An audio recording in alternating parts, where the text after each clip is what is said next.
Welcome back to Sportsworld. On October the 30th, football's world governing body will announce which nation will host the 2014 World Cup.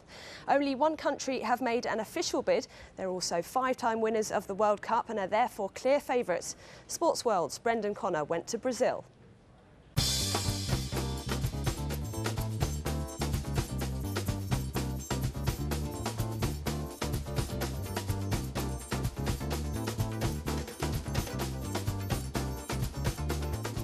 I think the World Cup will be one of the most successful in Brazil. Brazilians use football to forget about some of the social problems we have in this country. Brazil is about football, or futebol, as it's pronounced here. Viva Brazil! It is one of the defining, uniting things in this country. A source of great pride and one of the nation's greatest exports. Nearly anywhere you go in the world, you'll find an appreciation for and respect for Brazilian music and Brazilian footballers.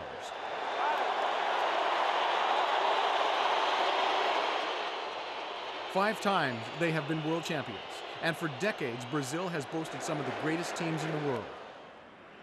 They play a style of football that is characterized by flair and elegance and success.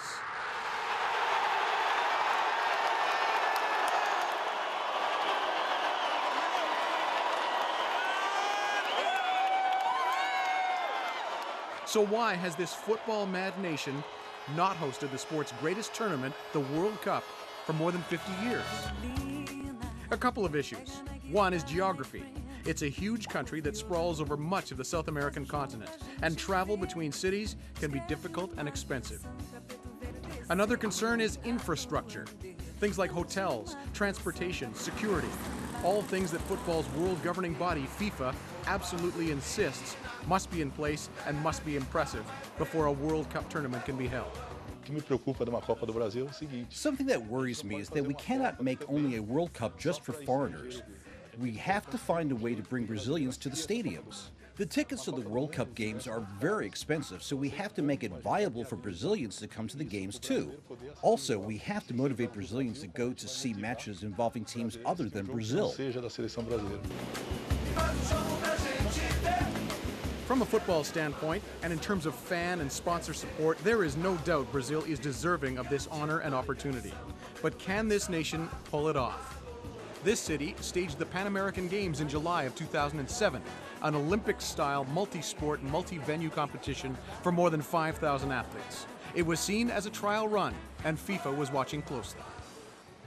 This is Maracanã Stadium in downtown Rio de Janeiro. It's one of the most famous football venues in the world. Played host to the 1950 World Cup and has hosted many big events since then, like the FIFA World Club Championship and the Copa America.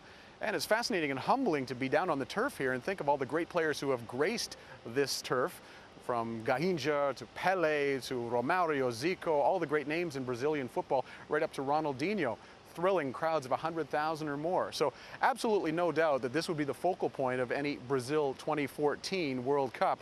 This would be where the final is played. No doubt this place is ready for it and could host it. The question is, though, what about elsewhere in Brazil, other cities and other stadia? Rio certainly is qualified together with other large cities in the country. Some will need additional investment that will certainly come up. You know, the government will come up with the needed funding to build this infrastructure, mainly in terms of new stadiums, and the hotel supply is close to adequate, I would say, in the secondary cities, but there will certainly be a demand for new hotel supply to come into the market. So we'll feel confident that the infrastructure will follow. But there are dissenting voices as well. People who would love to see the World Cup in Brazil, but people who do have some concerns. I think Brazil is not going to be able to host a World Cup with fantastic stadiums like Japan or Korea or Germany. I think Brazil should host a World Cup within our means. It doesn't make any sense to build extravagant stadiums in Brazil because after the World Cup, Brazil would probably not use them. Brazil has to work with what FIFA asks for, but with a lot of simplicity, and that way we can host a good World Cup.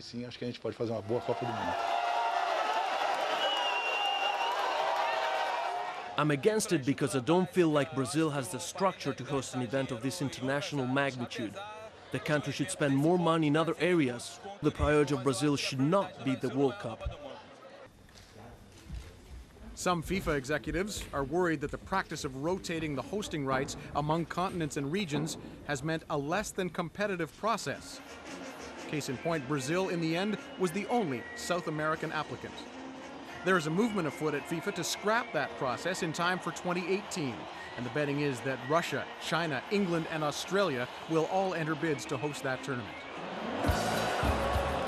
But for 2014, Brazil will get the green light to host the World Cup, amid some skepticism and concern in the football world and beyond.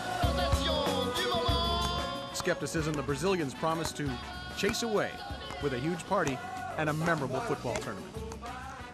É meu sonho, minha paixão, minha vida. Brendan Connor, Al Jazeera, Rio de Janeiro.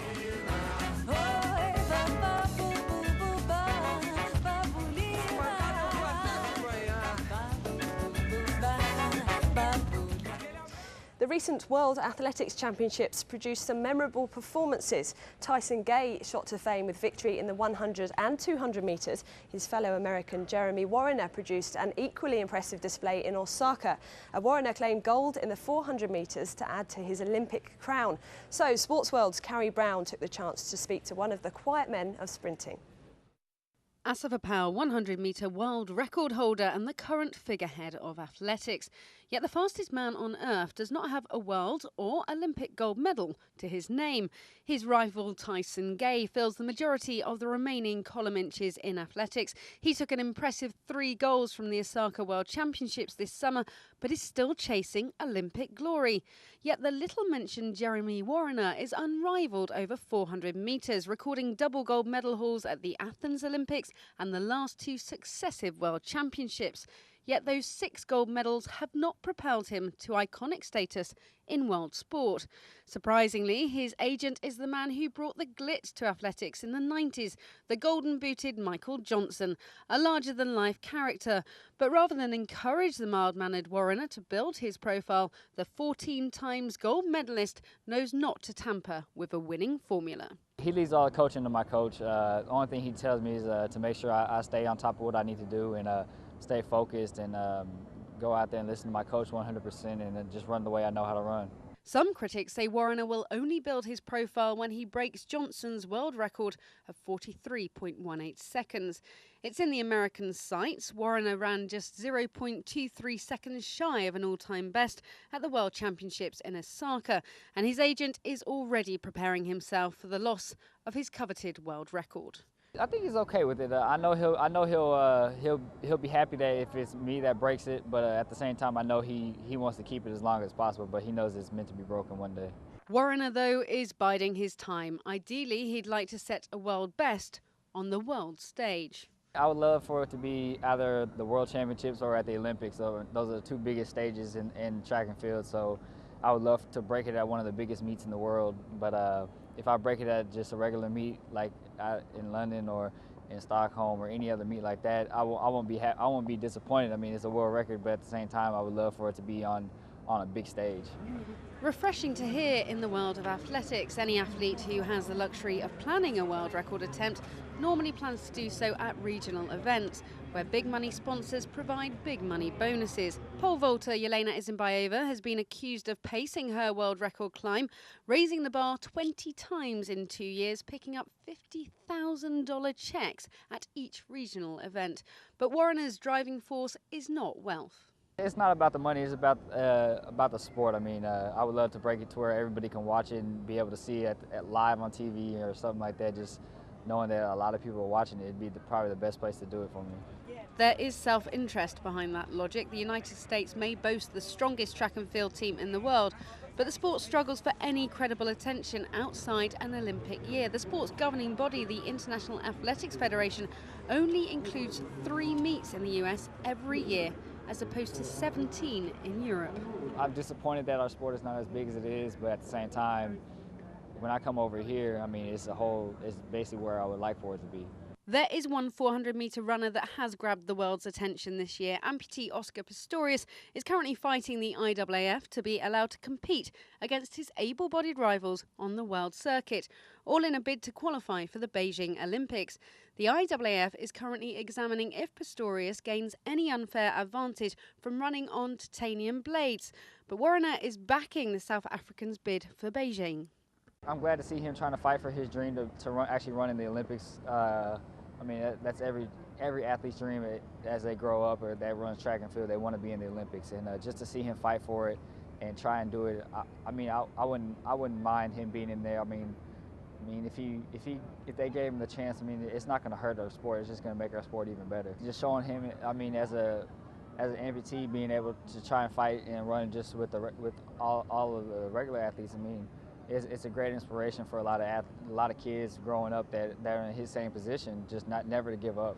Warner is also refusing to give up, at least when it comes to his world record aspirations, hinting at a long career in front of him. The 23-year-old has the luxury of time on his side as he looks to rewrite history in Beijing. Yeah, hopefully. If not there, then in London in 2012. This athlete's star has risen, but his profile is still set to soar. Carrie Brown, Al Jazeera. Don't forget to check out our website, aljazeera.net/English. You can find all the latest sports news, watch any of our Sportsworld stories again, and let us know what you think of the show. Well, that's it for this edition of Sportsworld. I'm Louise Potter. You're watching Al Jazeera.